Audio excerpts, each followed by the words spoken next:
Olá, meu nome é Beatriz e nesse vídeo eu vou falar sobre a Ética Nicômaco ou Ética Nicomaqueia, uma das obras mais influentes de Aristóteles. Nessa obra, Aristóteles postula que toda ação deve ter como fim o bem e tenta definir o que é o bem e o que significa agir em prol do bem. Mas para falar da obra de Aristóteles é útil antes situar quem ele foi. Aristóteles nasceu em 384 a.C. em Estagira, na Macedônia, daí o epíteto comum estagirita. Foi contemporâneo de Platão e estudou em sua academia em Atenas. Mais tarde em sua vida fundou sua própria escola, o Liceu, e seus seguidores vieram a ser chamados de peripatéticos, que significa que anda ao redor, devido ao hábito de Aristóteles de lecionar caminhando pelos espaços do Liceu.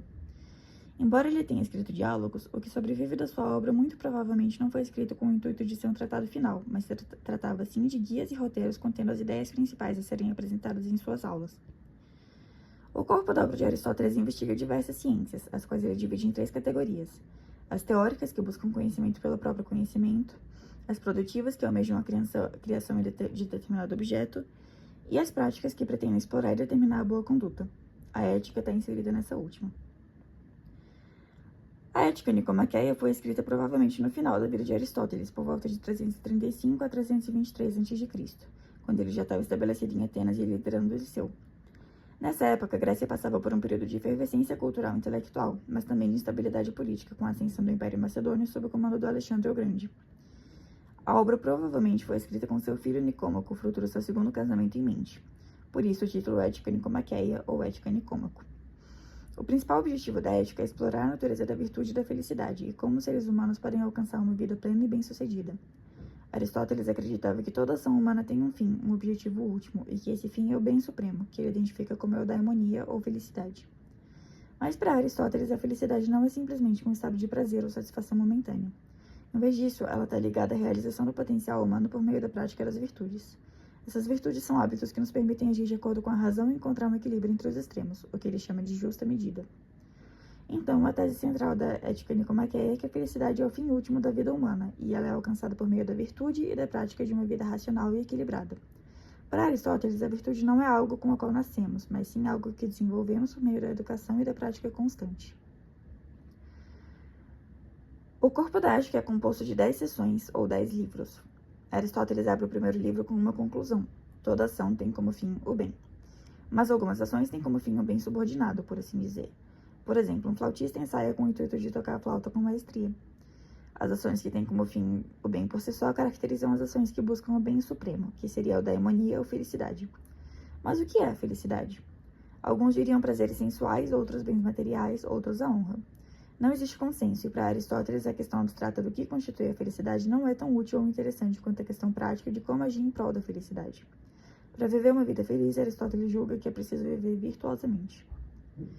No livro 2, Aristóteles explica que a virtude não é uma característica inata, mas algo que se pratica, se adquire e se mantém por meio do hábito. Ele fala sobre a ideia da justa medida, que diria que a virtude está entre 2 extremos: o excesso e a deficiência. Por exemplo, a coragem está entre a covardia, que é a falta de bravura, e a temeridade, a ousadia excessiva. Ele frisa a importância da moderação e ressalta que nem as coisas que associamos com a felicidade, como a riqueza, a honra ou o prazer, são boas em demasia.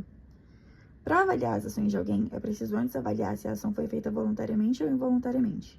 Para Aristóteles, uma ação voluntária é a que é feita por escolha e a involuntária é a que é feita devido a forças externas ou à ignorância. Por exemplo, uma pessoa que em um navio naufragando escolhe jogar todas as coisas fora na direção do mar, tá fazendo uma escolha.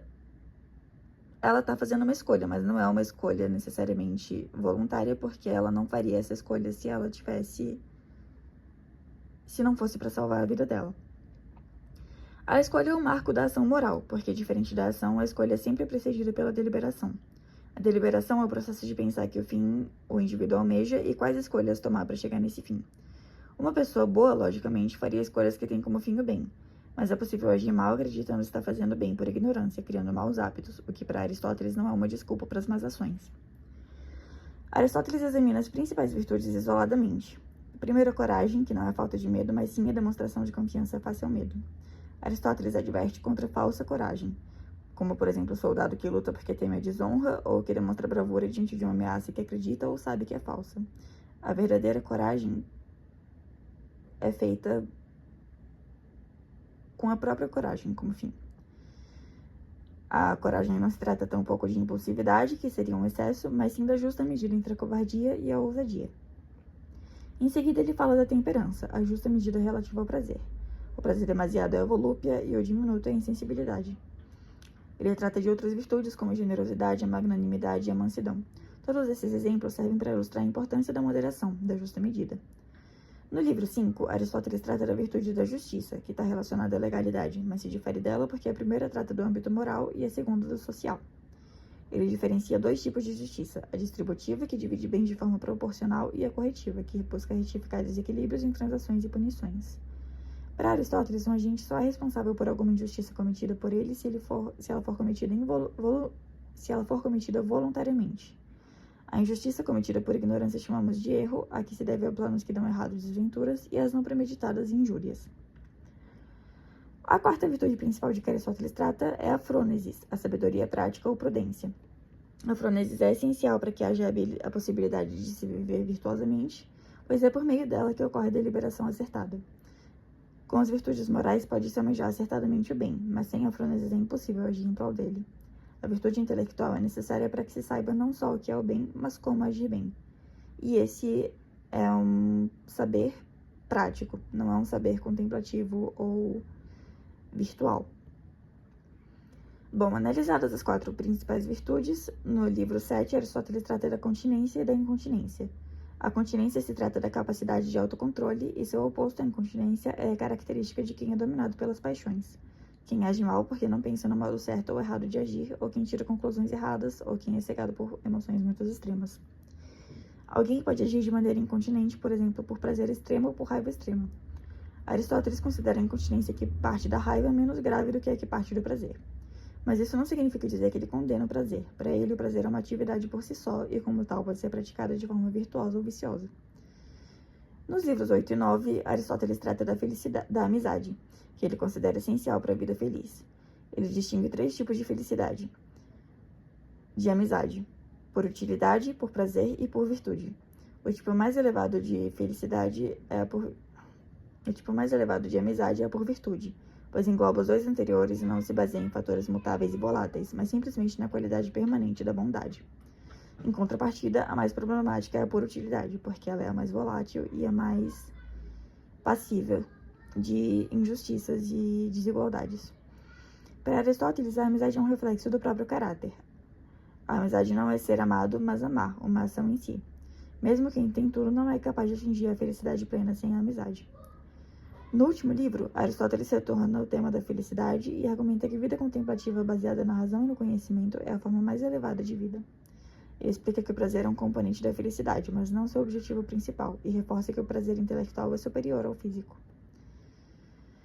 Pela ética nicomaqueia, Aristóteles demonstra que ser virtuoso exige prática e reflexão, e que a felicidade não é um estado passageiro, mas um modo de viver baseado na razão e no equilíbrio. Essas ideias influenciaram profundamente a filosofia moral e até hoje continuam relevantes para o estudo filosófico. Na sociedade atual, muitos dos conceitos aristotélicos continuam essenciais para refletirmos sobre ética e moralidade.